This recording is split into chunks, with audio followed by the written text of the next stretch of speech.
Isso, não obstante, não é suficiente para dizer que esse conhecimento é científico.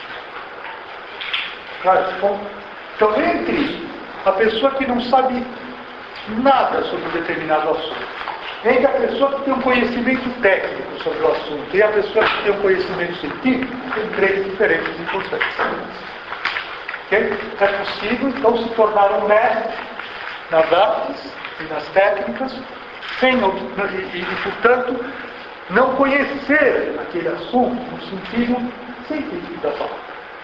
Fundamentalmente é isso que o Nagel explica nos capítulos 1 e 2, e, portanto, ele coloca em confronto a velha e célebre distinção entre conhecimento prático e conhecimento teórico, né?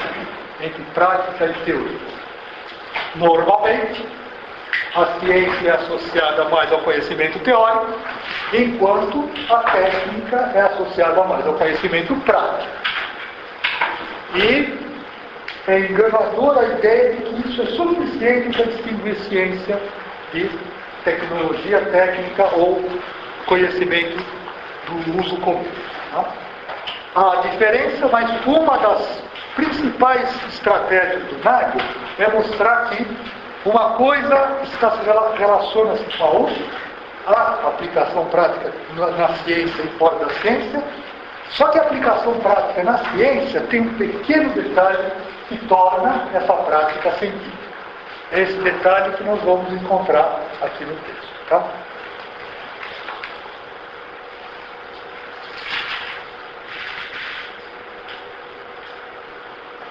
Ele diz no final do segundo parágrafo que há uma excelência especial das ciências, né, que estão relacionadas, e vejam essa expressão importante, ferramentas intelectuais e físicas da aquisição de conhecimento. Tá? A ciência possui ferramentas intelectuais e físicas especiais para a aquisição do conhecimento. Quem me dá um exemplo de uma ferramenta intelectual? Aí já começando a se habituar com certas concepções mais abstratas. Né? Quando fala de equipamento científico, agora estou falando do equipamento científico intelectual. A lógica, certo? É essencialíssimo o equipamento intelectual e científico. Tá? Daria assim um rápido exemplo de como que, da mesma maneira que eu uso o microscópio para aumentar o tamanho das coisas, eu uso a lógica para quê? Na promoção do conhecimento científico. Um exemplo bem... Como é que a gente aplica instrumentalmente a lógica? Dá para dar um exemplo? Se A, então B, não há, então... Isso, se A, então B, não há, então não B. A lógica pode ser utilizada como instrumento para obter uma relação rigorosa entre as proposições, entre os enunciados, entre os princípios, entre todo o plano que a gente chama de plano linguístico da ciência, que é no momento onde você vai construir as suas explicações. Certo? Então, uma espécie de linguagem especial, artificialmente criada, para poder ser utilizada rigorosamente em ciência, você pode chamar, de uma maneira muito geral, de lógica. E junto da lógica está, efetivamente, a matemática. Tá? Então, lógica e matemática são dois instrumentos intelectuais, né, usando essa expressão, mas há outras coisas muito mais específicas e técnicas. Todos os testes estatísticos podem ser utilizados como exemplo dessa mesma categoria. Todas as contagens, todos os métodos de medição, há uma série de coisas que faz a tradução do campo do empírico para o campo de uma representação mais abstrata, que é com ela, então, que a lógica pode operar. Rapidamente falando, esses instrumentos intelectuais, eles estão de uma maneira acidental no seu escopo. Na ciência, eles devem aparecer como uma coisa necessária. E quanto melhor esses instrumentos intelectuais forem aplicados, espera-se que a ciência mais desenvolvida fique. Eu vou falando, vocês, por favor, vão me interrompendo na medida que aparece alguma coisa mais complicada, mas essa primeira parte é quase um senso comum também, né? Não tem nada de muito complicado. O Nagel vai, então, fazer um exame muito rápido. Em que circunstâncias pode-se usar a palavra científico com o intuito de mostrar que, olha, tem um uso vago de científico que se aplica nas mais diversas circunstâncias e que ele pode nos enganar quanto ao verdadeiro caráter científico dos conhecimentos. Então, ou eu tomo uma atitude filosoficamente pobre em relação à ciência e afirmo que a ciência é uma coisa relativa, né? Depende do assunto envolvido, eu posso torná-lo mais ou menos científico e, portanto, existe tantas ciências quanto formas de conhecimento possível. Ou eu posso dizer não, que é a posição do Nagel. É possível dizer de uma maneira relativamente rigorosa o que é a ciência. Tá? Essa é uma diferença em filosofia da ciência muito grande, né? Isso marca aqueles que são relativistas, que vão ser céticos diante da possibilidade de uma definição de ciência com alguma universalidade, e aqueles que são mais estruturalistas, mais formalistas, aqueles que podem ser chamados até de positivistas, como é o caso aqui do autor, o positivista lógico, que acredita que não. Vale a pena e é possível chegar longe tentando formular uma caracterização geral de ciência relativamente unívoca, com poucas ambiguidades. Bom, é só alguém propor que aí vem os filósofos para criticar e encontrar ambiguidade naquela definição. Aí vem outros e tentam resolver essas ambiguidades. E isso cria o campo de investigação filosófica que se chama epistemologia, ou filosofia da ciência. Tá? Uma intensa e bem desenvolvida comunidade filosófica que tenta, entre outras coisas, definir o que é a ciência. Uma definição rigorosa do que é a ciência. Qual que é o exemplo, por exemplo, de um filósofo que é considerado sério nesse sentido? Feyerabend. Ele entende que essa palavra certa quer dizer muita coisa, mas nesse caso entende que a cientificidade é uma questão de propaganda. Se você tiver uma boa retórica para mostrar que a maior bobagem do mundo é científica, então aquilo é ciência. Outros autores de correntes que se chamam pós-modernas, né, dirão que tudo é construção da linguagem de imagens e que, portanto, a ideia de que há uma razão lógica universal que regula o conhecimento estável é uma espécie de mito, né? Portanto, eles são céticos na possibilidade de conseguir um conhecimento universal. E tem o outro extremo completo, né? Que são os filósofos que acham, filósofos não só contemporâneos, mas de muitas outras épocas, que quiseram elaborar uma ciência universal.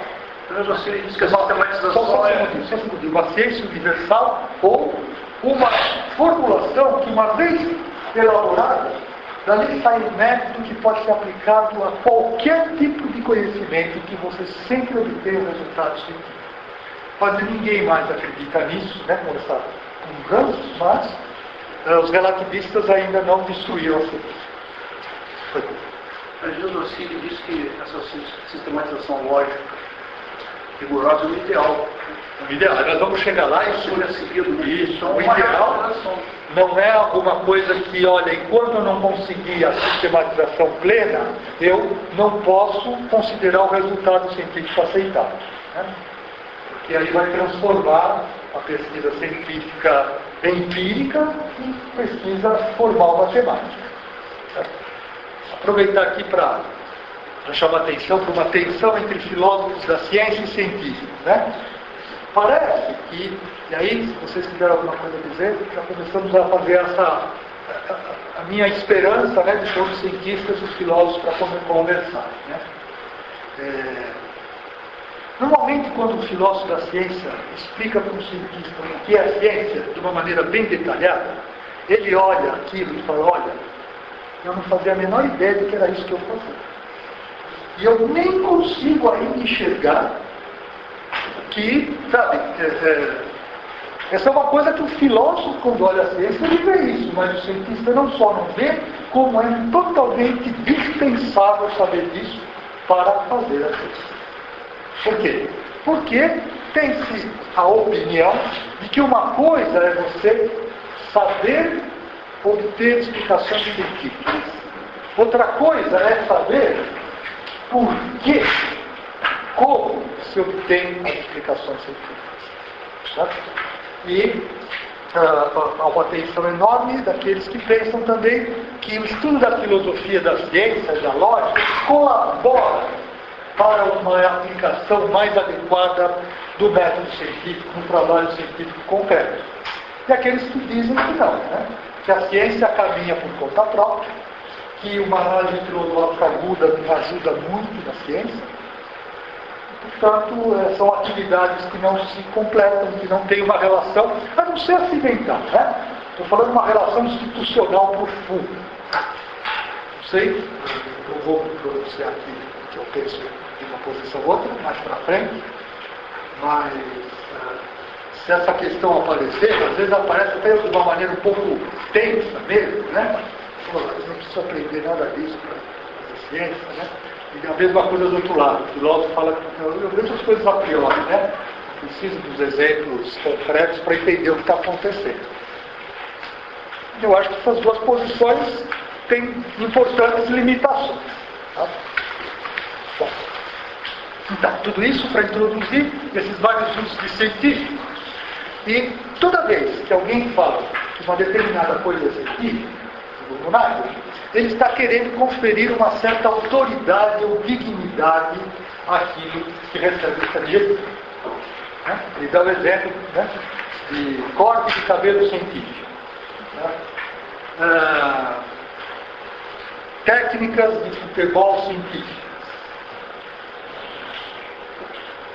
Psicologia científica. Economia científica. Astrologia científica, biologia científica, história científica também é um bom exemplo. São exemplos no qual vão diluindo o campo de aplicação da palavra científica. E o que é preciso fazer é entender exatamente o que uma pessoa está dizendo quando fala que existe uma astrologia científica e quando se diz que a biologia é uma atividade, um conhecimento científico. Tá? Então, à luz do texto, quais seriam, então, duas diferenças desse uso geral? Né? Todo mundo que fala que é científico está querendo adquirir que tipo de autoridade? Né? O que ele está reivindicando para a sua prática, o seu conhecimento, para dizer que ele é científico? Aí no parágrafo 3.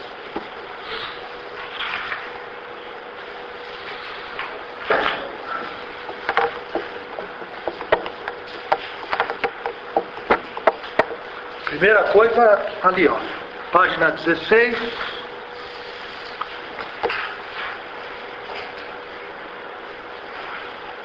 Não, desculpa, na página 15 mesmo. Mais ou menos está, sin embargo, quer trazer isso, a ideia de que há uma espécie de verdade última. Certo? Ou a reivindicação de verdade. Tá? Todo mundo que fala isso é científico, está falando isso é de verdade. Isso é verdadeiro.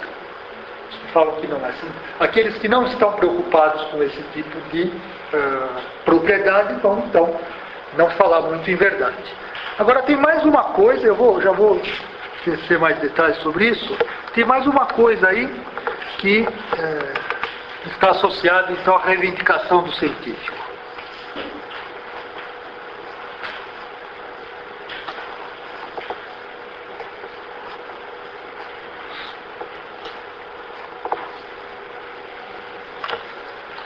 Além de verdadeiro conhecimento científico, ele pode ser eficiente.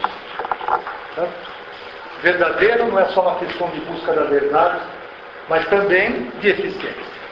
Tá?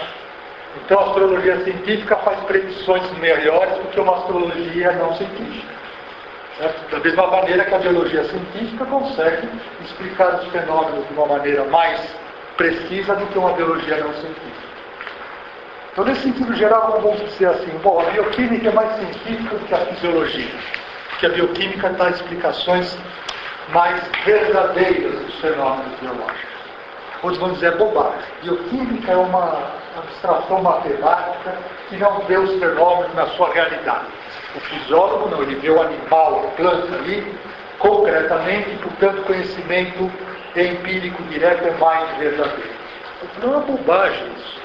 A físico-química é que dá a explicação mais verdadeira de todas, porque ela vai no fundamento que explica a bioquímica, a fisiologia, a zoologia, etc, etc. Ou seja, cientificidade está associada a essa capacidade de ter um conhecimento último, fundamental ou verdadeiro. E, consequentemente, a verdade do conhecimento é a base para a eficiência da aplicação. Acredita-se que quanto mais verdadeira é a explicação que aceita a tecnologia, mais eficiente é o uso prático dessa tecnologia. Vocês vão ver que essas duas coisas não funcionam. Por mais estranho que pareça, verdade e conhecimento científico não são duas coisas necessariamente associadas. E pode acontecer que técnicas bastante exitosas não tenham nenhuma base científica ou não seja um conhecimento verdadeiro. Vamos ver se digo de vocês mais um exemplo. Não é nem um exemplo, Examine um pouco a opinião, que é uma coisa do senso comum. O senso comum não é uma coisa degradante, falar, mas é o que a gente normalmente pensa, quando diz assim: esses cientistas pensam que eles são os donos da verdade e que eles vão nos dizer qual é a explicação última das coisas. Um crítico sério vai dizer que os cientistas são muito pretensiosos. Eles acham que só eles sabem a verdade. Então, uma crítica a essa posição. Outros, no extremo oposto, vão dizer: de forma nenhuma, eu sou cientista e eu tenho objetivos com a minha pesquisa que são perfeitamente genuínos, mas eu sei que eu não estou atrás da verdade última. Certo? O cientista não está engajado na busca da verdade, ele está engajado na busca de outra coisa. Vocês se situariam em uma dessas posições, em nenhuma delas? Digam alguma coisa sobre isso, só para criar um clima de... Não se preocupe que quando tiver o seminário vai ser impossível resistir às questões.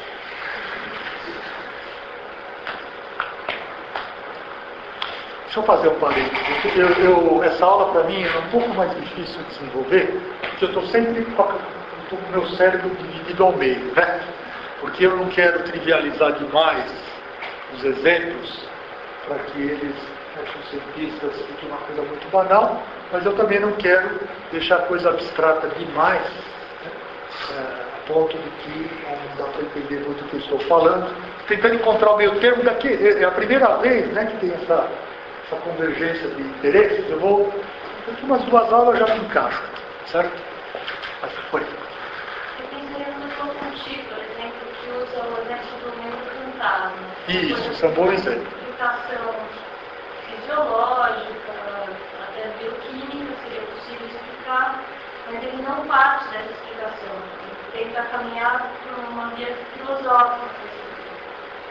Até para mim foi mais fácil entender bioquimicamente o mundo fantasma do que a forma como é explicado. Tinha mais facilidade de explicar dessa forma do que filosoficamente. Esse é um ótimo exemplo. Você concordaria dizer que, como a sua facilidade de compreensão foi maior com a explicação bioquímica do que a filosófica, a bioquímica é mais verdadeira?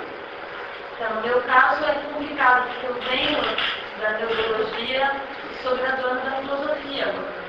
E agora você está... Eu tento tentar ser capaz de redigir como eu não tinha redigido. Pois é. Mas percebam que deixando de lado o confronto necessário entre filosofia e ciência, se nós pensamos na verdade, né, aí cabe a pergunta, né? Se a verdade é uma coisa reivindicada pela ciência, e aí eu tenho duas explicações muito diferentes para o mesmo fenômeno, e eu entendo de uma maneira mais clara a explicação da ciência do que a da filosofia, eu posso dizer que a explicação científica é mais verdadeira? Não. Por quê? Eu acho que, principalmente porque a gente é condicionado a entender com mais facilidade uma explicação científica. Pelo menos a versão que eu tenho é que a formação da sociedade geral é mais voltada para uma explicação científica do que para as considerações filosóficas. Então, na faculdade, é difícil você entrar nessa questão. Muito bom.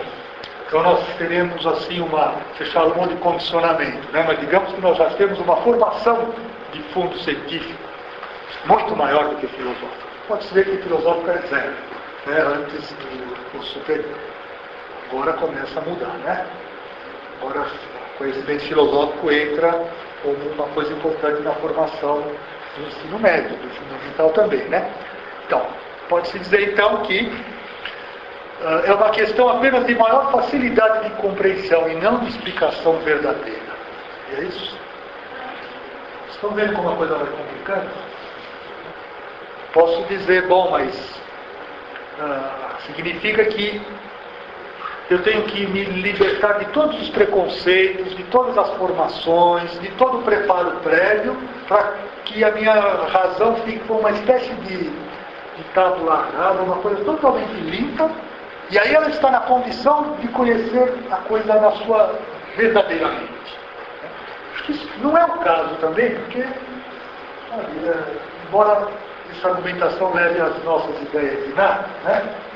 Embora isso tenha algum sentido, mas parece que se trocasse a formação científica pela filosófica, eu acho que o problema apareceria na direção oposta, mas seria o mesmo ainda.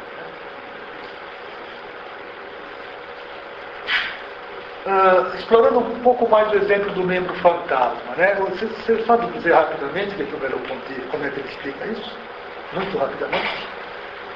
Nós somos de colocar-se no ponto de vista do objeto e na possibilidade do mundo. Eu acho que é difícil, né? Estou te colocando uma situação... Tem um sentido não suficiente. Vamos ver se consigo explicar dessa forma. Já é um outro exemplo, mas ele usa os dois em paralelo. Aliás, essa é uma estratégia para eles conseguir explicar a sensação que alguém pode ter depois que ela não tem mais aquele membro, ela foi amputada. Ele também usa a noção de quando eu toco essa mão, tem a mão que sente e a mão que é sentida. Sim. Mas ele usa mecanismos de entrar numa perspectiva de observação e entrar noutra perspectiva de observação. E inclusive está fazendo isso para discutir perspectivas de observação.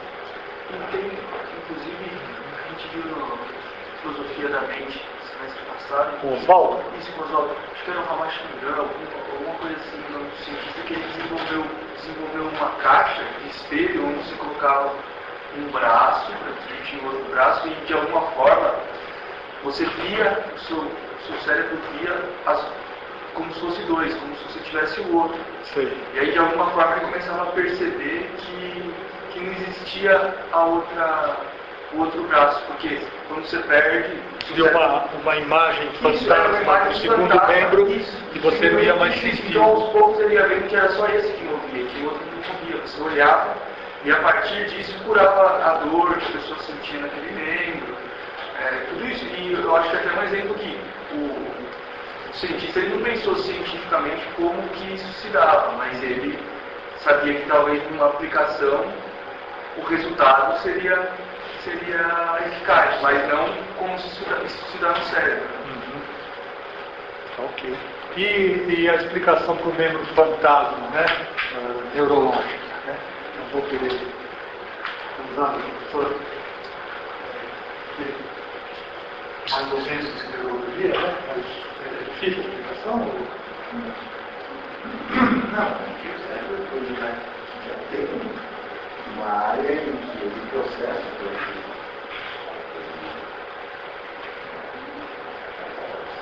as percepções, e essa área persiste mesmo porque alguns medos persistem. Aqueles medos persistem. Isso tende a desaparecer. A percepção ela se desgasta. Se reconstruindo. Isso, desse ponto nós podemos pensar, olha, esse é um exemplo que eu posso tentar entender o que é a ciência, entrando mais em detalhes no exemplo científico, ou eu posso fazer a direção oposta. Vou me afastando do exemplo e vou tentando formular uma compreensão mais abstrata do que está envolvido no conhecimento dos gêneros fantasmas, por exemplo.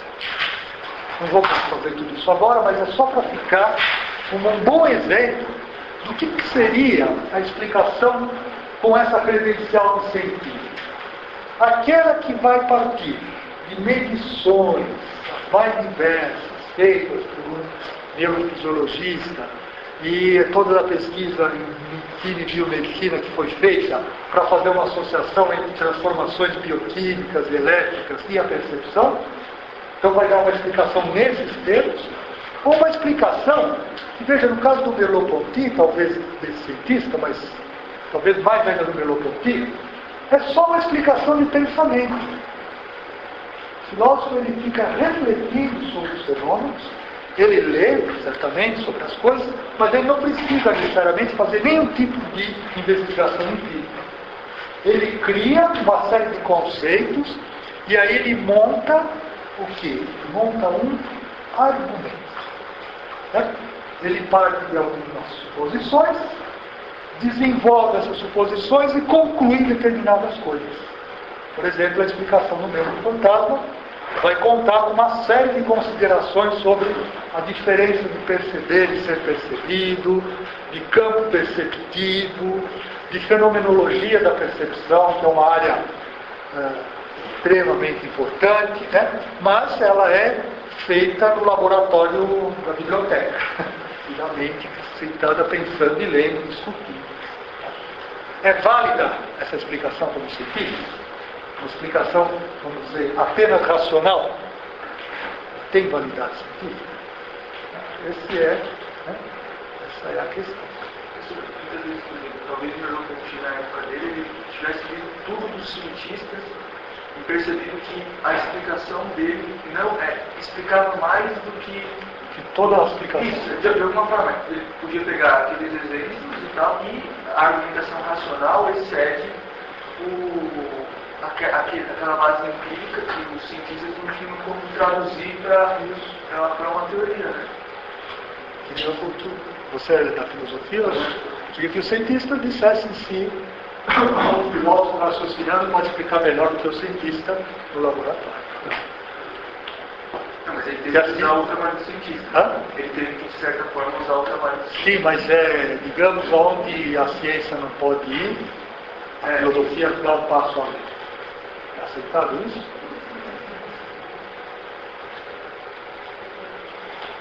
Eles não deixam esses filósofos tomarem conta de pedaço, não é porque aqui é a casa deles, né? Daria outro exemplo. Entender a noção de permanência de objeto, que é uma noção que um experimento de observação precisa de protocolo, é observação psicológica, puramente. Você consegue fazer experimentos com gatos e com bebês, até que você percebe que com 9 meses a pessoa se comporta diferente. Mas eu Ponty explica de outra forma. E para mim era mais fácil explicar, era suficiente a explicação da psicologia corrente, não era necessário a explicação do Ponty. É mais ou menos tem aquele texto do Russell, né, que é a filosofia como ciência rigorosa, né, que ele pega a psicologia experimental da época e detona a psicologia experimental, não porque os resultados da psicologia experimental não fossem eficazes, mas porque as bases da psicologia experimental não se sustentavam. E aí ele pensava que se as bases não se sustentam, a teoria, a psicologia vai sempre caminhar para uma direção meio perdida, assim. Então ele pretendia colocar as bases que são muito mais complicadas, a fenomenologia do Russell, que depois do Merleau-Ponty, não sei como ele desenvolve, mas eu sei que se baseia de alguma forma no Russell, E vai ser muito mais complicado que a ciência de fato. Mas o projeto do Russell é que a ciência se desenvolvesse aliada à filosofia, né? Ou seja, o Russell estava querendo elaborar uma filosofia científica, né? Uma filosofia que compartilhasse com o rigor da ciência, mas que fosse além da ciência, uma vez que, no caso da psicologia experimental, a observação, ou qualquer outro campo de investigação empírica, encontrasse barreiras, então uma filosofia ou uma ciência puramente racional, onde a atividade da razão fosse a atividade mais fundamental para a obtenção do conhecimento, ela fosse então o verdadeiro critério do que é ciência e do que não é. Certo? Bom, eu posso dizer que, olha, os psicólogos e outras áreas, né, eles não fazem experimentos, mas eles observam. Eles fazem pesquisas, usam questionários, entrevistas, filmam. Existe um campo imenso de observação que, apesar de não existir a intervenção do laboratório, né, a intervenção técnica sobre o fenômeno, existe uma base empírica. E aí sim, né, a argumentação, o raciocínio, a lógica, uma série de coisas, o trabalho conceitual vai dar uma explicação daquelas observações.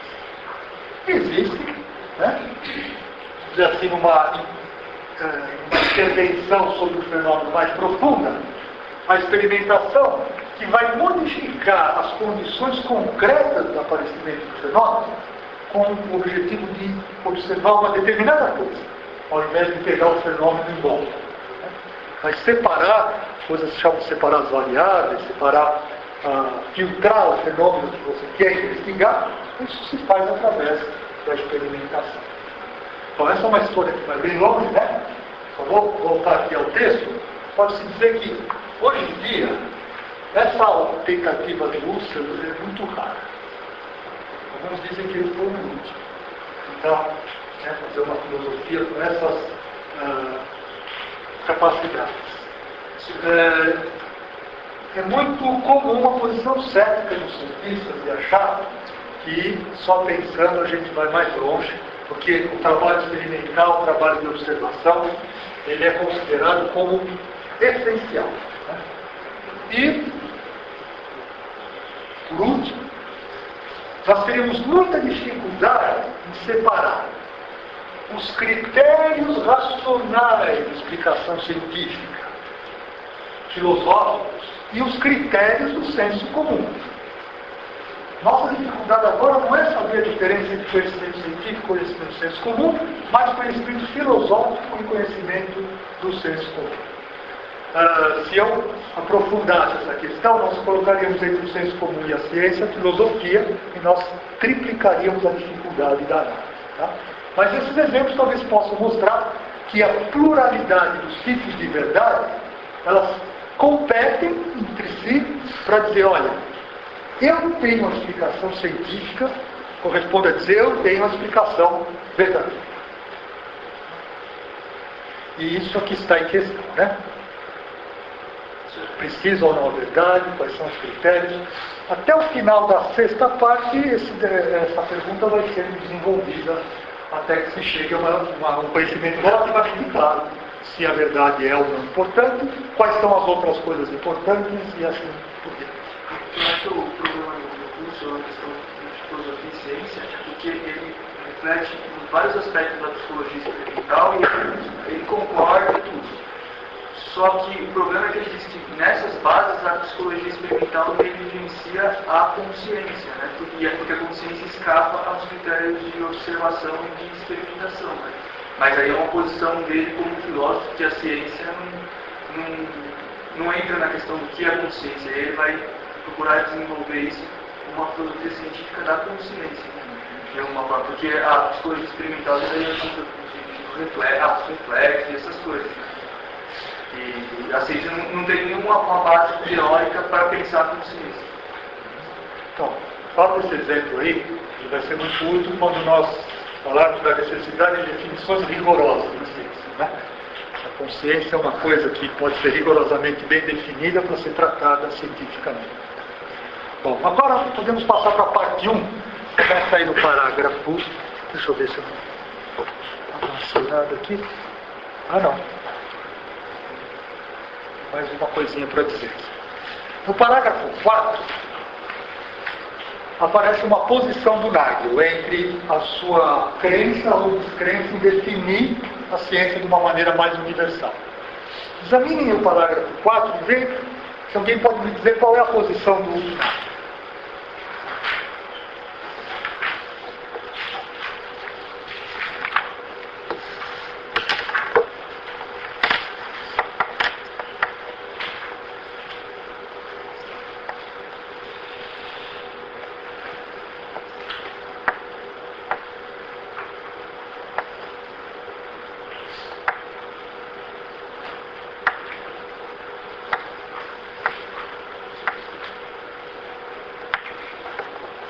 Ele acredita ou não?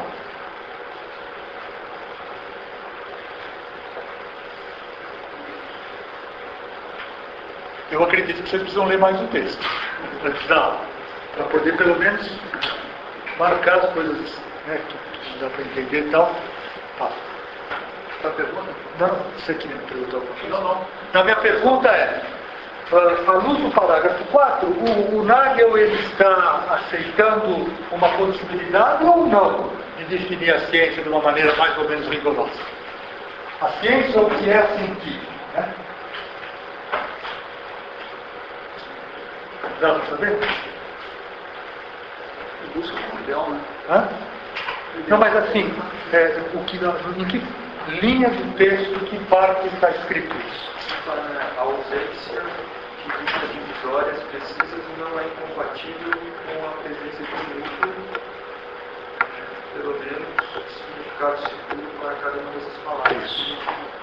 Mesmo não tendo linhas divisórias de consciência, de alguma forma cada um tem um núcleo. Cada um tem um núcleo e eu posso obter uma definição a partir do núcleo e não do limite. O limite é sempre complicado, né?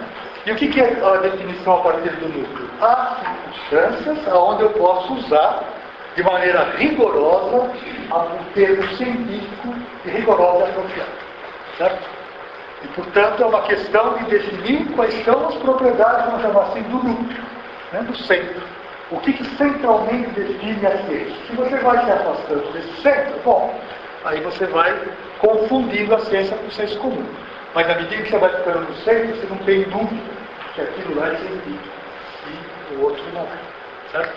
Pegando o exemplo do mesmo fantasma, eu poderia dizer, né, se eu fosse ter uma posição científica bem forte, o núcleo, a explicação neurofisiológica está no núcleo da explicação científica. A explicação que diz que nós temos um corpo astral, que quando corta o braço ele continua, é uma explicação totalmente de senso comum. E a explicação do Merleau-Ponty no meio do caminho. Ela não é uma explicação mística, né? Uma explicação baseada em opiniões, em crendices, mas também ela não tem a centralidade com a explicação científica. E aí a briga, né? Todo mundo quer que seja ciência, aí a história, a sociologia, a antropologia, aí a química, aí os biólogos falam que a psicologia não é ciência, aí os bioquímicos falam que a química é ciência, a biologia não é. E fica, né, uma discussão que, dentro da atividade científica, ela é assistemática, né? Não existe assim um trabalho de organização disso para ver, de fato, quais são as razões para dizer uma coisa ou outra. Um autor como o Nagel e tantos outros faz justamente isso, organiza as razões pelas quais eu digo que uma coisa é mais ou menos científica. Tá? Bom, então agora sim, né? Daqui para frente nós vamos organizar a exposição da seguinte maneira. O que é que eu coloco no centro para dizer que aquele centro ali é a definição do centro? Tá? Quais são as propriedades que eu coloco ali? Tá? E com isso eu vou separando a ciência dos seus campos. Na filosofia da ciência existe, sempre, né, posições antagônicas a respeito da continuidade entre ciência e senso comum. Ou seja, apesar de ser sensata a definição a partir do centro, alguns vão abrir a porta, né? Vamos dizer assim, o limite entre ambos, vão deixar esse limite mais relaxado, de modo que, rapidamente saindo do centro, eu já não sei muito bem em que domínio eu me encontro. Mas outros não, outros vão dizer que há uma ruptura razoável entre ciência e senso comum, que apesar de não ser absoluta, ela não nos faz confundir o que é ciência e o que não é, com facilidade. Certo? Então, depende, né, de como se posiciona a respeito disso, eu tenho uma tese diferente sobre a característica da ciência. E o Nagel vai analisar então esse primeiro critério, né? Alguns dizem que a ciência nada mais é do que o conhecimento do senso comum organizado e classificado. Certo? Quanto mais sistematizado é o conhecimento, de modo que todas as coisas que eu conheço, elas são, de uma maneira bem tão lógica quanto possível, catalogadas, classificadas, eu coloco aquilo na forma de dicionários, eu coloco aquilo na forma de livros de receitas, eu coloco como catálogos. Existe uma série de procedimentos para organizar o conhecimento, e essa organização ela pode conduzir a classificações que elas podem ser aplicadas em vários níveis de conhecimento, né? A sistemática em biologia é um exemplo, né? Antes de existir a pesquisa científica sobre a taxonomia, todos os povos organizaram os animais e as plantas segundo uma série de categorias. Portanto, o conhecimento da fauna e da flora era uma coisa que já contava com uma classificação. Na técnica, então, isso se faz, né? Você vai aprender um determinado ofício, já existe um corpo extremamente organizado de procedimentos de como trabalhar com aquilo. Bom, para os que acreditam nessa continuidade, é só uma questão de sofisticação da organização e da sistematicidade, né? E da classificação. Não tem uma ruptura. Então, daqui para frente, a organização é científica. E para trás não é. Tá? E daí, uma série de teorias que explicam a origem da ciência como sendo a técnica, vão mostrar que antes do pensamento racional ter surgido no mundo ocidental, na Grécia, as técnicas estavam todas muito bem organizadas. Continuaram se aperfeiçoando, mas os gregos inventaram a ideia de um conhecimento que não tem uma exigência de aplicação ou técnica necessária.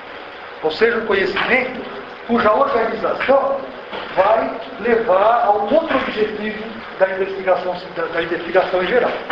Né? Bom, ou eu tenho uma ruptura, o milagre grego, né? Ali apareceu um tipo de relação com o conhecimento que os povos anteriores não tinham, ou não. Lentamente, né? A técnica vai se transformando em ciência e ela nunca se separa. Os exemplos que ele dá é da geometria e a agrimensura. Né? Uma coisa são as técnicas para medir os terrenos, as construções, etc. Outra coisa é a geometria pura. Eu posso dizer que a geometria é uma sistematização, uma organização maior das técnicas de construção, ou eu posso dizer que a geometria é uma coisa qualitativamente diferente de qualquer técnica que usa a geometria. Nós não precisamos decidir nada a esse respeito, né? Mas nós precisamos conhecer isso como um critério importante. Novamente, o que está escrito aí, como é que o Nagel vai se posicionar? Para ele, de uma maneira geral, né? Eu sei, eu estou fazendo perguntas que elas não podem ser respondidas sem o conhecimento do conteúdo do texto, mas virtualmente eu vou fazer as questões, aí vocês vão já pensando para onde olhar mais para o texto, né? Mas essa minha pergunta significa o seguinte: o Nagel está tendendo mais a achar que ciência comum, naquele centro, naquela periferia, ela é mais ao limite, mais ou menos? Como é que ele, né, oferece a sua definição de ciência?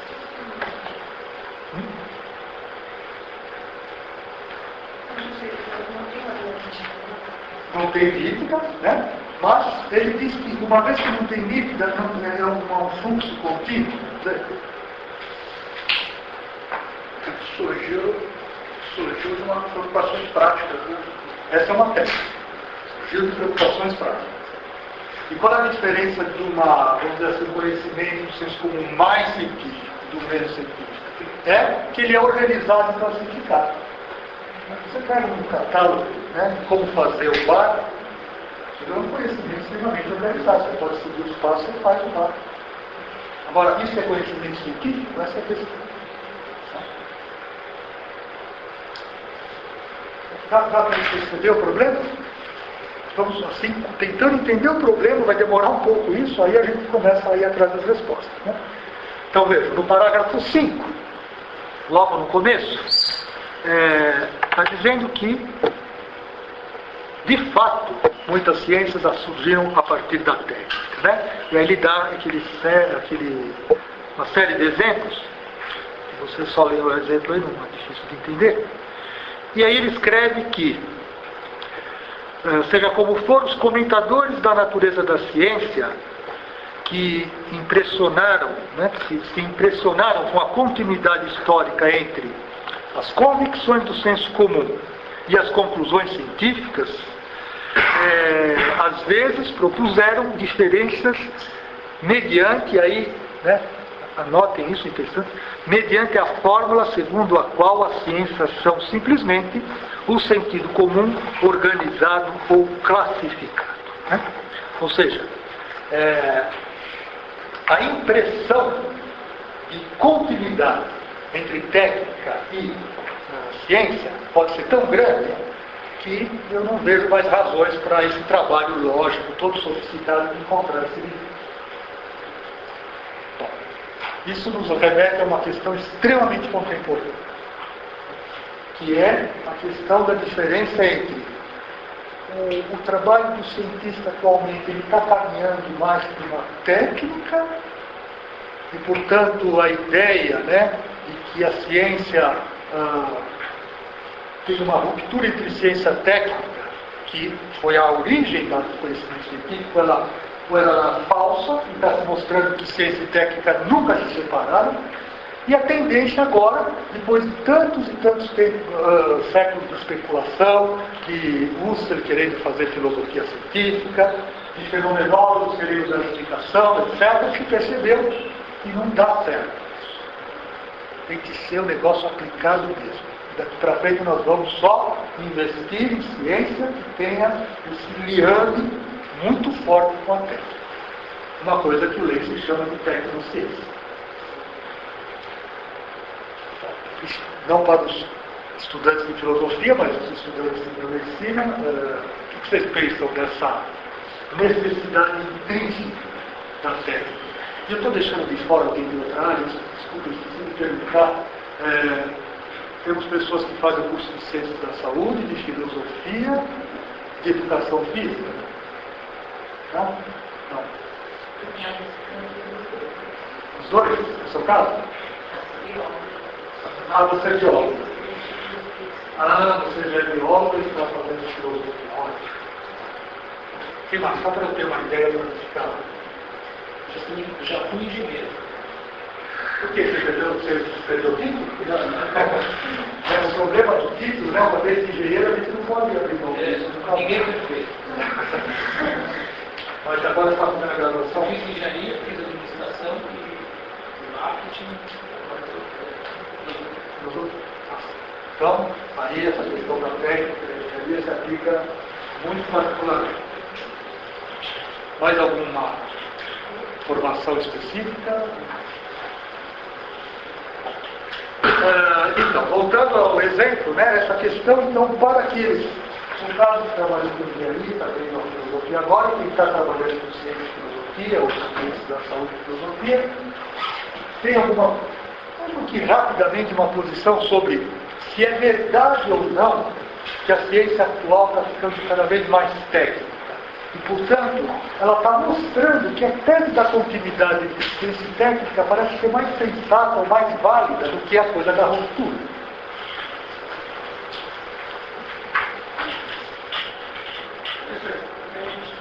pensar que essa questão da ciência está se tornando mais técnica devido aos interesses do mercado? Podemos. Não necessariamente uma questão teórica.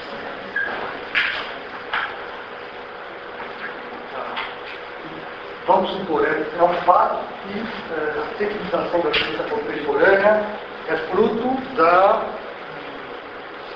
relação profunda entre a ciência e as empresas, né? Os interesses comerciais. Todos isso seja um fato.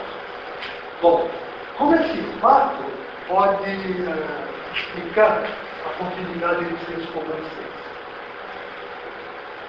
Ok, né? É interessantíssimo, mas à medida em que eu reconheço esse fato, né? Um sociólogo, um antropólogo, alguém das ciências humanas faz um estudo detalhadíssimo da política científica e verifica que há um crescente envolvimento da iniciativa privada, das empresas, do setor produtivo com a ciência. Tá? Bom, sendo assim, o que eu posso dizer da relação entre ciência e ciência comum? Ou entre ciência e técnica? Eu imagino que eu estou repetindo a pergunta, mas o exemplo já deixando claro qual é a resposta, né? Mas eu estou novamente colocando a pergunta para a gente conversar. O que a gente pode concluir? A relação é necessária, vamos dizer, a relação é necessária ou contingente?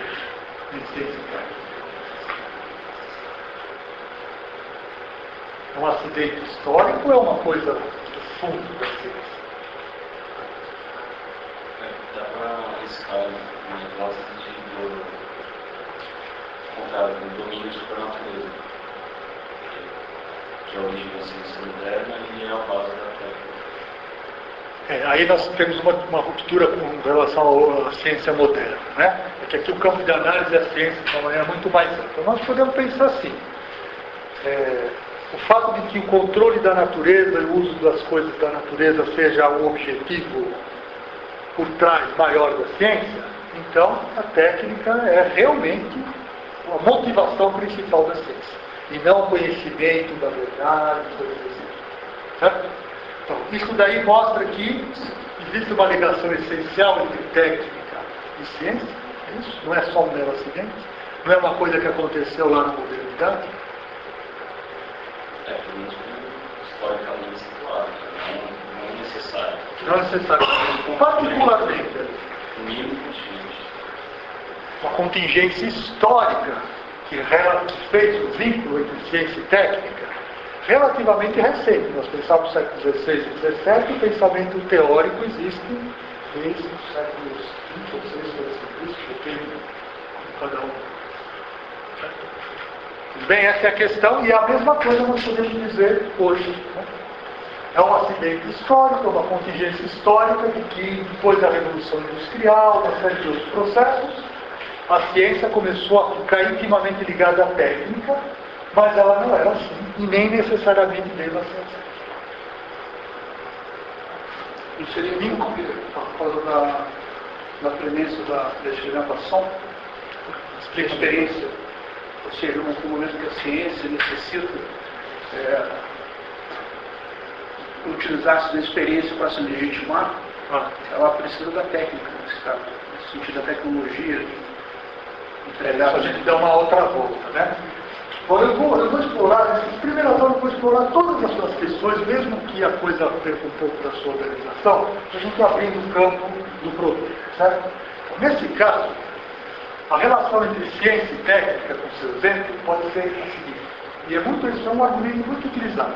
Olha, se eu não tenho tecnologia, eu não posso desenvolver os equipamentos sofisticados para fazer experimentação. E sem experimentação, eu não tenho conhecimento científico. Não existe, não faz sentido a evolução da astronomia se não tiver investimento na tecnologia da fabricação de telescópios, de naves espaciais, etc. Não tem sentido falar no avanço da bioquímica, da biologia molecular, se não tem equipamentos cada vez mais sofisticados de sequenciamento de DNA e de proteína, aquela parafernália toda que tem nos laboratórios, né? Que formam a imagem da ciência contemporânea, principalmente. E, portanto, então, a ligação é essa. Mas veja, se eu digo que eu preciso de um investimento assim, bilionário para poder entender como é que o sistema solar se formou. A tecnologia aí não está a serviço do conhecimento, entre aspas, da verdade, do conhecimento puro. E, portanto, a relação é de subordinação. Né? Para que eu quero desenvolver a técnica? Para conseguir o conhecimento da verdade mais depurado, um conhecimento científico mais preciso. Inversão, né? Uma espécie de inversão. Mas, olhando as condições atuais, quem faz pesquisa, pede financiamento, será que isso serve de motivação para os gastos? Sim. Conhecimento puro. Ou seja, sempre é, né? Mas de fato.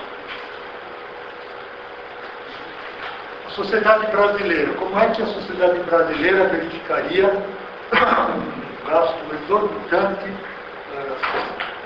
de projeto de pesquisa cujo intuito seria identificar algumas espécies novas de samambaia? Acho que a população em geral fica contente. Fica descontente, né? Porque, bom, hã? Eu não daria isso. Tem que ser muito maior. Não vai ter processo de relevância para a humanidade. Relevância para a humanidade pode ou não ser interessante para o conhecimento da verdade, não é? E aí que a questão da verdade não é só uma questão teórica geral, é uma questão extremamente prática. Qual é o critério, então, que justifica que a atividade científica seja dirigida na direção da técnica ou dessa suposta ciência pura do conhecimento, etc. Fundamentalmente depende de como que se valoriza a atividade científica. Quais são os critérios, quais são os valores que vão estar associados à nossa concepção de ciência. Uma tese de continuidade vai dizer, olha, sempre a ciência que progrediu estava ligada à guerra, ou estava ligada à agricultura, ou estava ligada a alguma coisa que interessava os humanos. Quando a coisa começou a não ter nenhum interesse, ela definiu. Ou então virou não ciência. Por exemplo, virou filosofia, virou essas outras coisas, certo? Essa é uma tese, então, que vai falar que não é uma questão histórica, que é uma coisa muito profunda entre a satisfação das necessidades humanas da nossa espécie e a promoção de um conhecimento universal, necessário, etc. Mas e como se encaixa em nossas pesquisas, por exemplo, no cone, de madeira, né? Não seja uma mudança, seja Uma aplicação. Quem dá um exemplo ainda mais, né, assim, coisa que realmente tem bastante dinheiro e não só não ter uma aplicação, como pode ser atrapalhar o conhecimento mesmo. Uma coisa assim que acho que é um leiciano para acertar o balde. É um leiciano. Acho que é bem entretenimento. A indústria, a pesquisa do entretenimento é uma pesquisa vazia, marketing, né? A administração só para... Fica pensando, né, a necessidade de criar mecanismos eficientes de gestão do dinheiro público para poder ficar, né? Parece que isso daí não é importante. É um exagero, eu estou pondo fogo nas coisas, né? O senhor falou da pesquisa, por exemplo, para conhecer o espaço e a astronomia e tal, você desenvolveu uma nave, não sei em que nível, mas, por exemplo, se desenvolveram tantos satélites hoje, serve para tantas coisas no mundo, talvez eles não pensassem para desenvolver aquela tecnologia propriamente um satélite antes. Primeiro eles tinham que pensar em fazer uma nave para conhecer outras coisas, para pensar outras coisas.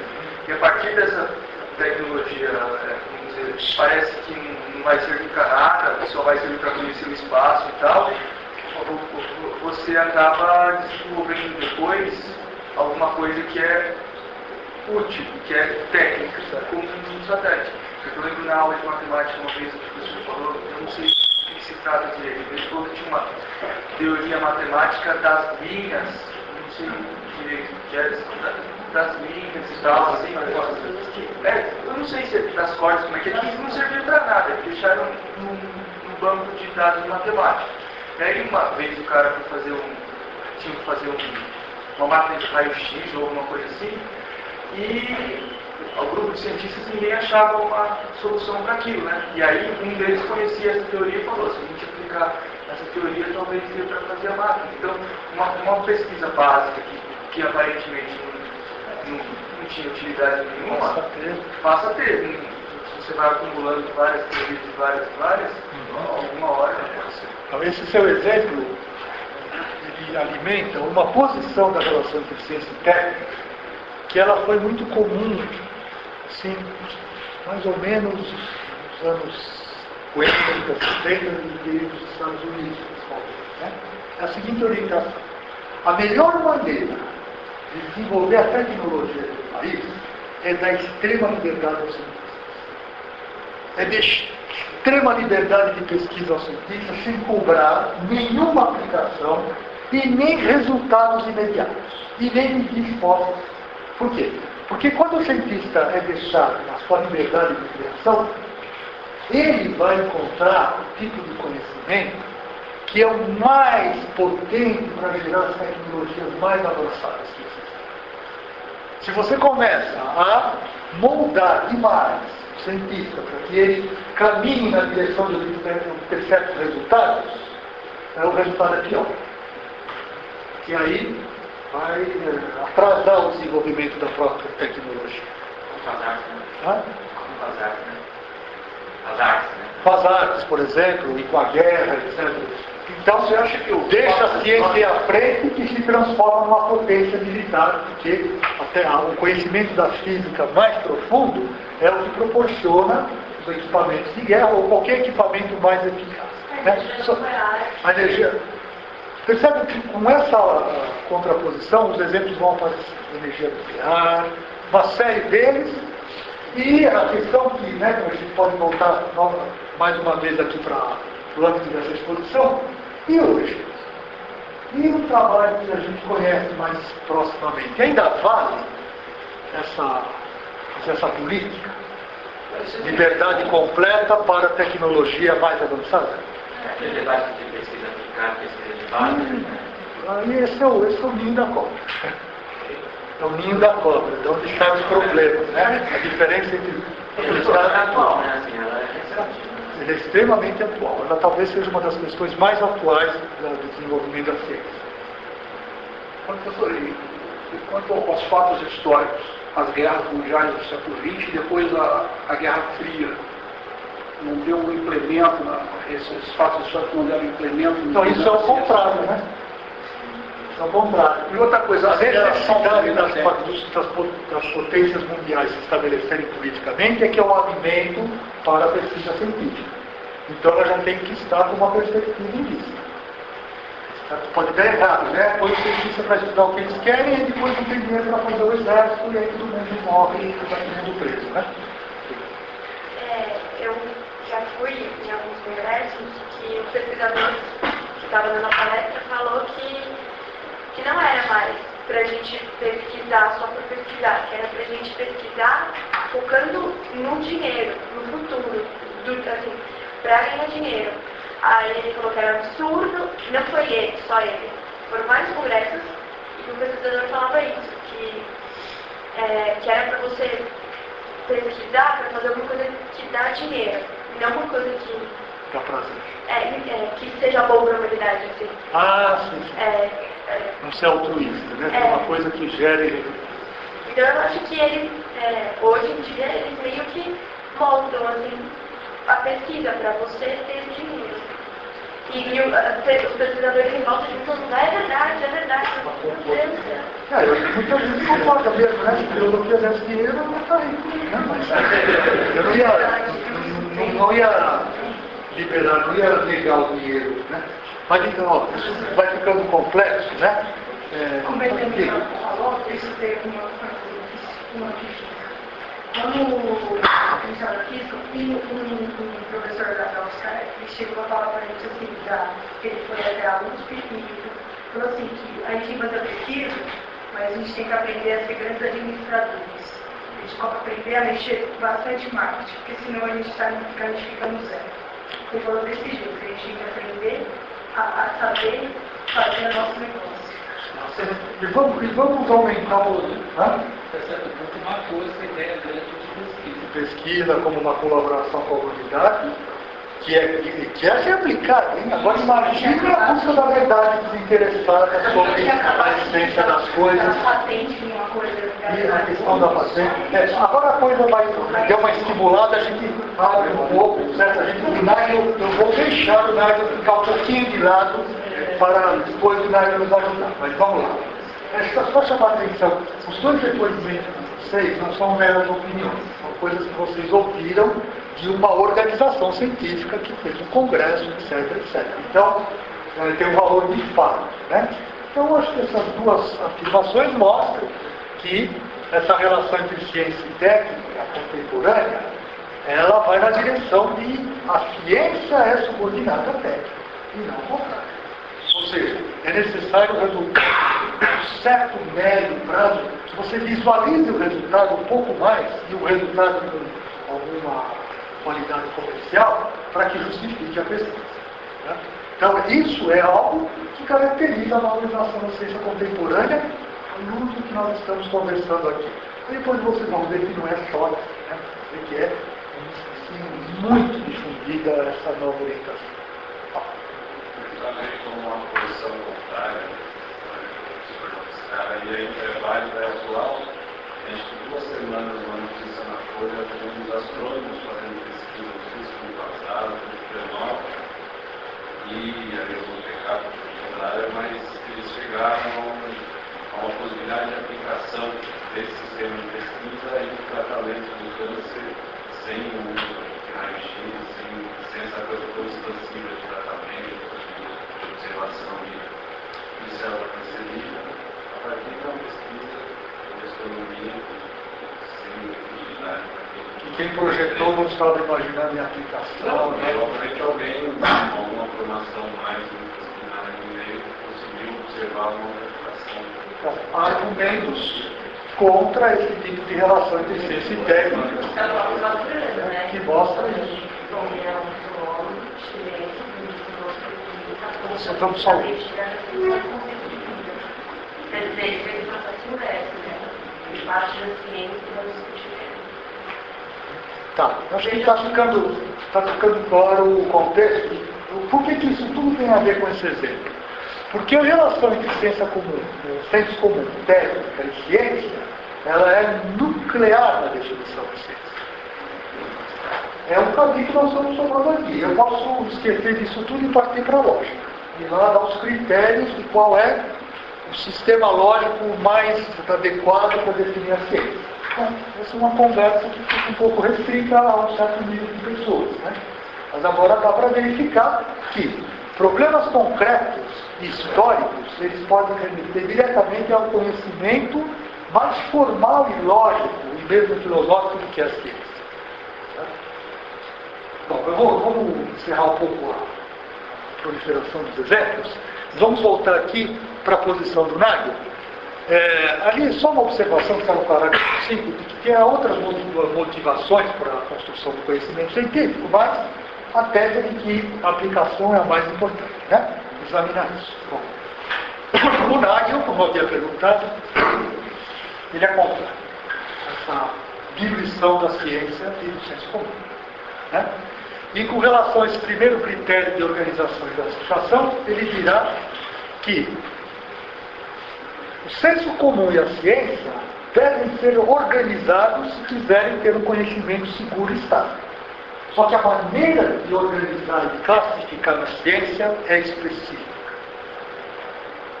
Existe uma forma de organização e classificação do conhecimento científico que é específica.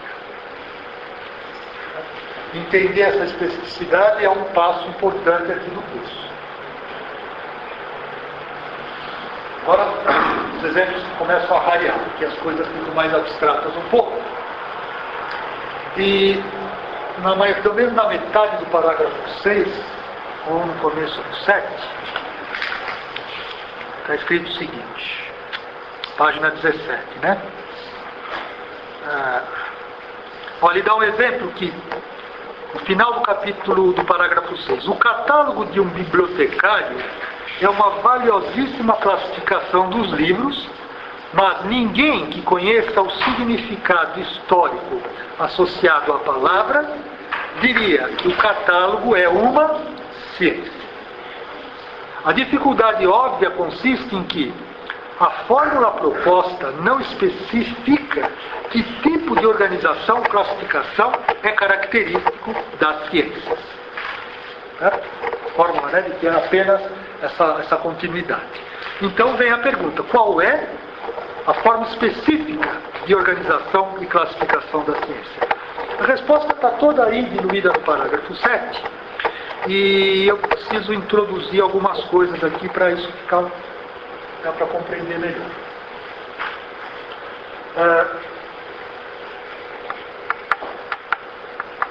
Vocês já ouviram falar, né, muitas vezes, de que a tarefa da ciência é a explicação dos fenômenos. Essa coisa, acho que desde, não sei se se fala mais dessas coisas do ensino básico, né? A ciência procura explicar os fenômenos, oferecer uma explicação científica da natureza dos fenômenos, etc. Uma pessoa que cataloga os seus livros, ou uma pessoa que faz um mapa, ou alguém que trabalha com banco de dados e que organiza as informações de uma maneira extremamente lógica e eficiente, essa atividade permite que se faça uma explicação dos fenômenos que estão organizados e catalogados? Não. Não. Por quê? Os fenômenos assim, pagar por dizer que seja uma prova crítica, né? Tá. Mas aí a gente precisa saber o que é a prova crítica, né? Relacionar os fenômenos, os dados entre si, relaciona os dados entre si e estabelece uma regra geral, né? Por exemplo, eu posso fazer uma classificação das bactérias, né? E eu observo as bactérias ao microscópio e eu verifico que há bactéria redondinha, bactéria como bastão e bactéria como uma bola. Aí eu verifico das redondinhas que há bactérias que ficam em dupla e aquelas que ficam numa fileira. Dessas daqui, aquelas que têm uma espécie de flagelo assim, aquelas que não têm nada. E assim eu vou criando uma comparação das observações e criando um sistema de classificação. E aí eu falo, olha, eu tenho uma bactéria assim, né? Como é que eu devo trabalhar com essa bactéria? Bom, você já pode prever que ela tem essas características comuns que todas as bactérias desse grupo têm. E se eu coloco as características de todas as bactérias, eu vou chegar nos traços mínimos, ou nos traços mais gerais de todo esse grupo. Aí eu apresento, né, sistemática bacteriana extremamente detalhada. Você vai ler aquilo, se você decorar aquilo, você vai saber muita coisa de bactéria. Muito. A questão é, esse conhecimento é científico.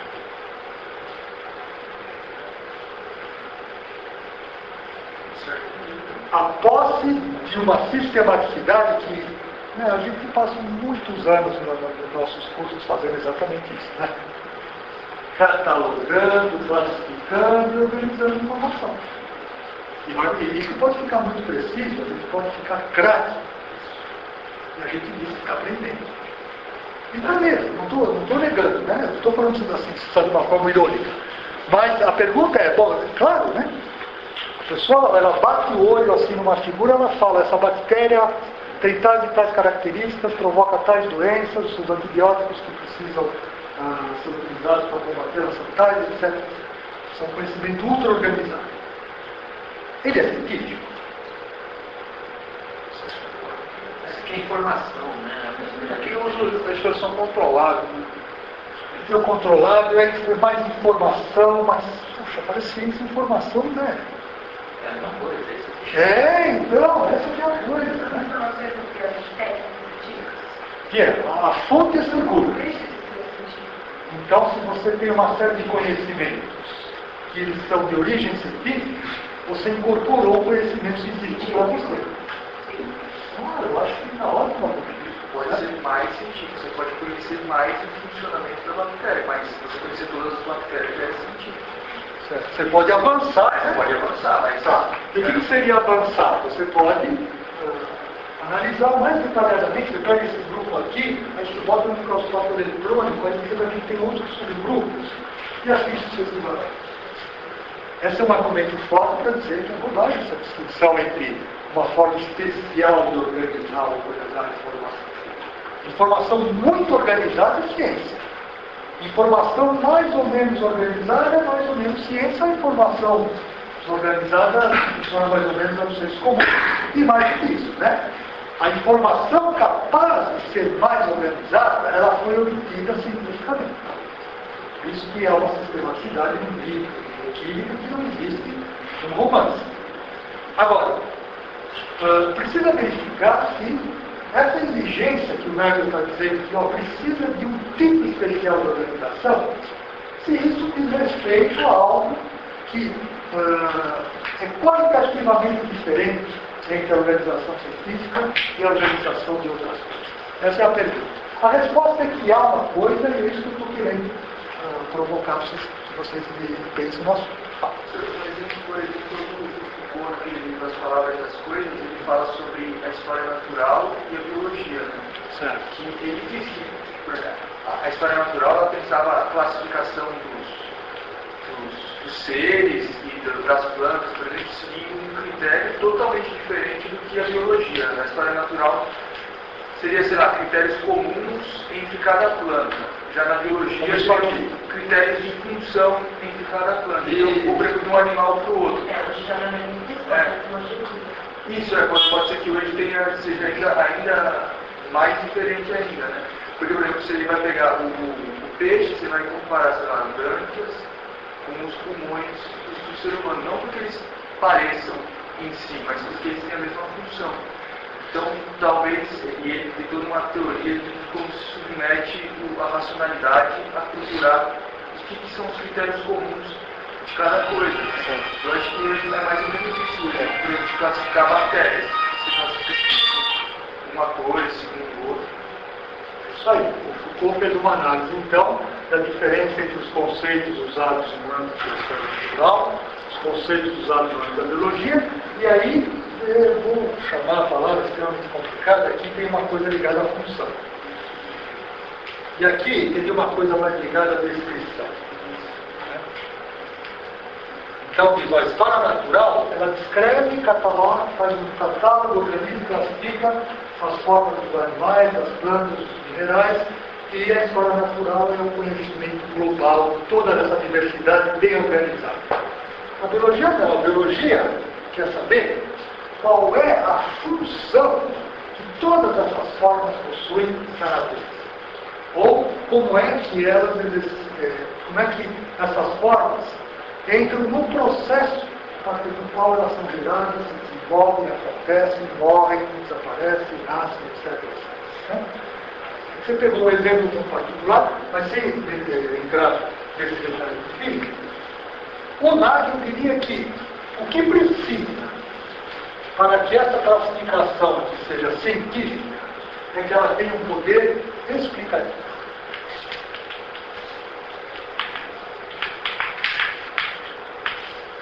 O que isso quer dizer?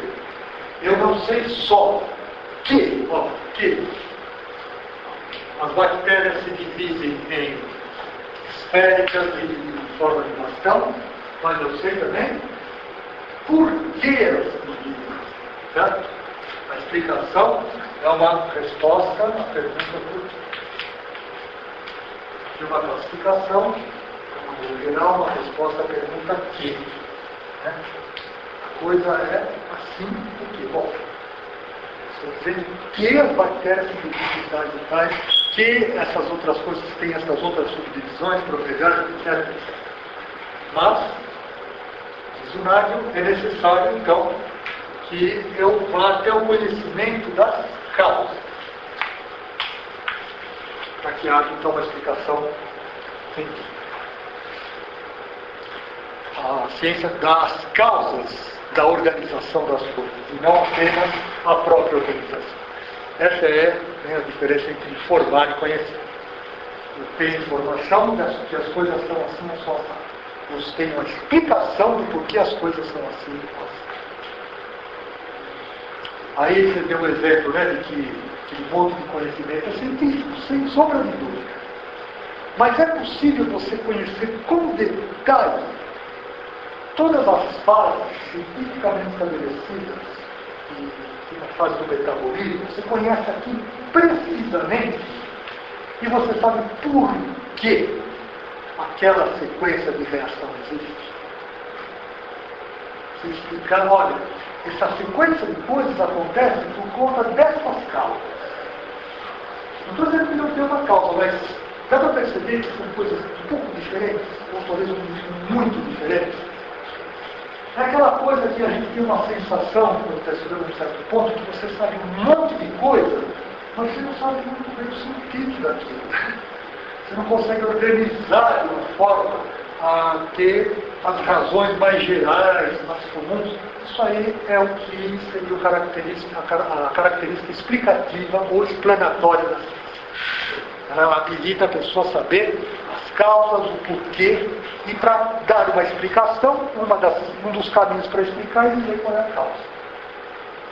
Poderia dizer, por exemplo, sei lá, que a física do Newton é explicativa e não... Você me fez uma pergunta porque difícil. Assim, ele não explica a gravidade, ele só classifica. Eu vou deixar, esse exemplo é o exemplo paradigmático da diferença entre descrição e explicação, um deles, né? Vou deixar para não desenvolver agora, porque aí nós vamos dar outra ampliada.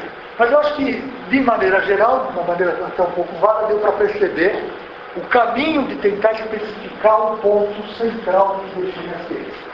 Tem que ser organizado, tem que ser sistemático, tem que ser explicativo. E o Nagel, ele dá um exemplo muito interessante dessa planta, que é a dedaleira. Né? Esse exemplo aqui, ele o Nagel é um escritor muito bom, porque o texto não é fácil, mas o texto não é obscuro. Né? Então, alguém conhece a planta dedaleira? Está vendo? Para fazer filosofia precisa de uma botânica. Vai cair na prova. Quais são as características principais da vida? É o parágrafo 7. Vou tentar ler mais ou menos do jeito que está aqui.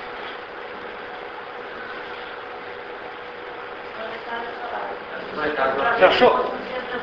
Tá bom, lê para mim, por gentileza. Por exemplo, isso. Quando se explica a ação da dedaleira como estimulante cardíaco, em função da semelhança da forma entre a flor dessa planta e o coração humano. Isso, certo? Ou seja, conhecimento tradicional sabe que se eu fizer um chá com uma determinada planta, posso resolver problemas do coração, ter algum tipo de terapêutica para o coração. E eu posso ter um conhecimento da associação entre tipos de planta e cura de doenças bastante organizado. Tenho lá, então, uma farmacopeia, né? Posso ter um tratado de botânica terapêutica, a farmacologia, a história da farmacologia é, em uma medida, esses catálogos de plantas com propriedades medicinais. E aí eu posso, com uma razoável eficiência, obter os efeitos curativos desse conhecimento me proporciona. Só que tudo isso pode ser perfeitamente utilizado sem que se tenha a menor condição de explicar por que uma determinada planta faz bem para uma determinada função orgânica. O Gary está dizendo isso. Não é necessário que a sistematização não significa ciência, porque eu posso ter a aplicação, etc., e não saber as causas. E aí esse exemplo que ele deu é o que o senso comum às vezes faz para obter a explicação. E qual é a explicação? A semelhança da... Então, a semelhança entre a forma de uma flor, uma planta, etc., e um órgão humano explica a relação entre as substâncias químicas da planta e o metabolismo do coração. Essa é uma explicação científica ou não? Acho interessante que entra naquele tema do Foucault, justamente que na generalidade médica, a explicação é a explicação científica aceita, digamos que é medieval. Até o século XVIII, e muitas pessoas ainda hoje explicam. Doutrina das assinaturas, né? É no senso comum. Sabe? É doutrina das assinaturas. Doutrina da assinatura das coisas, né? Então, o caso semelhante é a homeopatia, né? A homeopatia O caso semelhante, não tem uma explicação. explica. Não, mas sim, do tipo de explicação. Por que o remédio homeopático Não tem uma explicação nenhuma, né?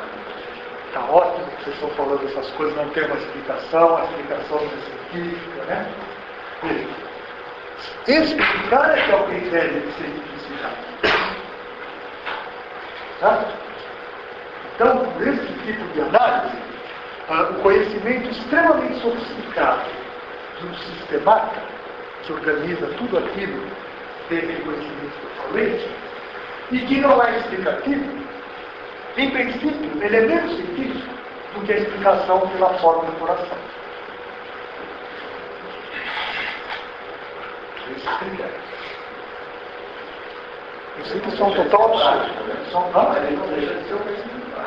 Ele é um conhecimento prático, mas além de ser um conhecimento prático, ele é um conhecimento que tem uma exigência aí da ciência. Ele explica. Tentou explicar.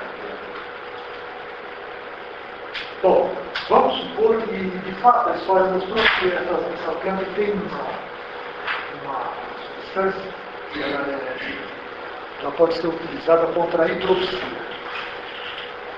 Tem a ver com batimentos cardíacos.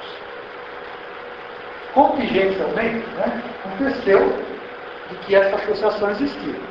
Só que quem disse que fazia bem não fazia a menor ideia da relação das substâncias químicas da planta sobre a fisiologia do coração.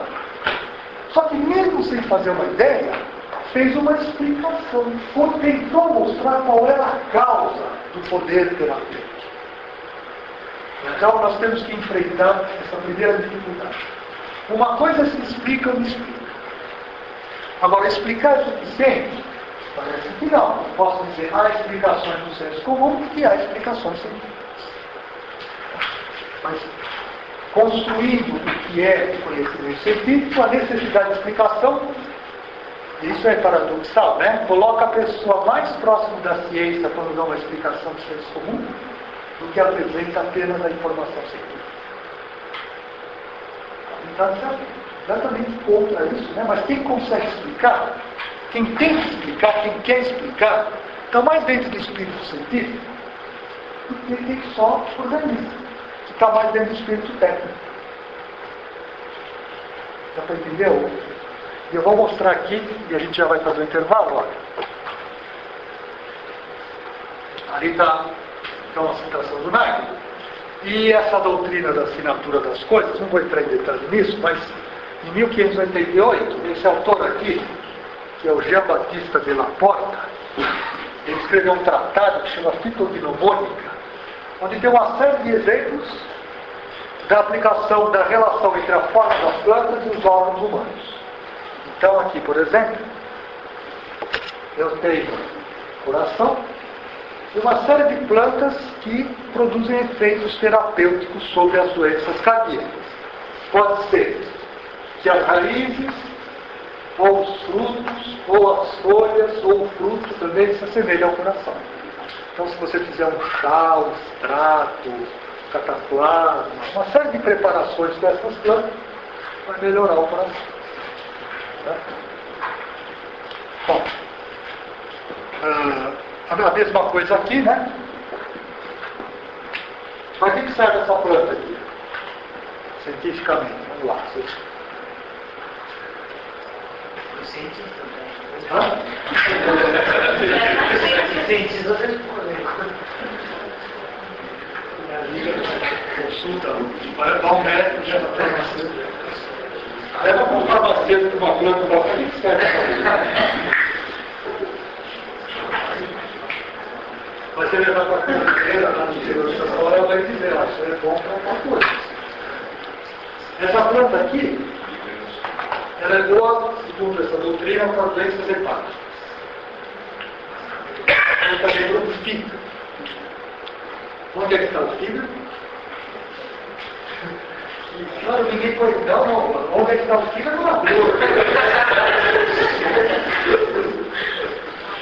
Para entender a ciência, precisa estar envolvido com observação, precisa conhecer as formas naturais, ter uma ideia da anatomia, ter uma ideia da forma das plantas, e ter uma ideia de ciência, de lógica, de filosofia, etc. Está no espírito científico, mesmo que não seja um conhecimento técnico eficaz, significa ter uma capacidade de relacionar as formas das coisas para encontrar uma explicação. Certo? E aqui o sujeito viu lá que isso daqui lembra o fígado com seus 3 lobos. O fígado é um órgão trilobado. Portanto, qual a diferença? Mas isso é uma loucura. Não fazia, certo? Pode ser que a pessoa tome isso em morra, que é venenoso. Muita gente deve ter morrido com essas ensaios, né? Mas qual é a lógica que está por trás disso? É a atitude explicativa que define aí o ethos ou comportamento científico. Né? A intenção de explicar. A diferença entre as pesquisas que vão tornar a farmacologia uma coisa mais científica é aquelas que vão testando se essas explicações são válidas ou não, que vão ser substituídas, e aquela que usa essa planta até hoje para fazer chá do mesmo remédio. Bom, vamos fazer um intervalo? Depois eu vou logo em seguida falar do próximo seminário, tá? Que a gente vai organizar